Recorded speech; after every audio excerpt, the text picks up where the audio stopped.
স্বামীৰ সৈতে অনুষ্ঠানৰ পৰা যোৰহাটৰ ঘৰলৈ ঘূৰি অহাৰ পথতেই দুৰ্ঘটনা সংঘটিত হয় বৰষাৰাণী বিষয়া আৰু ভাস্কৰ বৰুৱাৰ। তেওঁলোকৰ বাহনখনে খুন্দিয়াই এখন এল্টো গাড়ীত। চৰাইদেউ টেঙা পুখুৰীত সংঘটিত হয় এই পথ দুৰ্ঘটনাটো।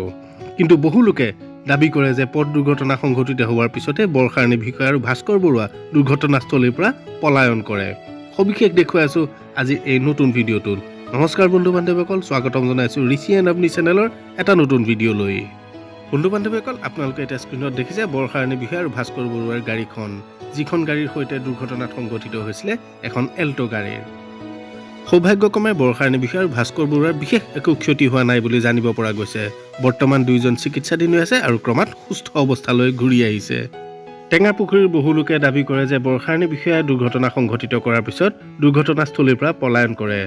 বৰষাৰাণী বিষয়াৰ বাহনখন ইতিমধ্যে টেঙাপুখুৰী থানাত ৰাখি থোৱা হৈছে বুলি জানিব পৰা গৈছে। অধিক তথ্যৰ বাবে আমাৰ চেনেলটো চাই থাকিবলৈ নাপাহৰিব।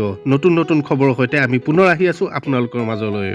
সকলোৱে প্ৰাৰ্থনা কৰক যাতে বৰষাৰাণী বিষয়া আৰু ভাস্কৰ বৰুৱা সোনকালে সুস্থ হৈ আমাৰ মাজলৈ ঘূৰি আহিব পাৰে। আজিৰ ভিডিঅ'টো ইমানতে সামৰণি মাৰিছো। ধন্যবাদ।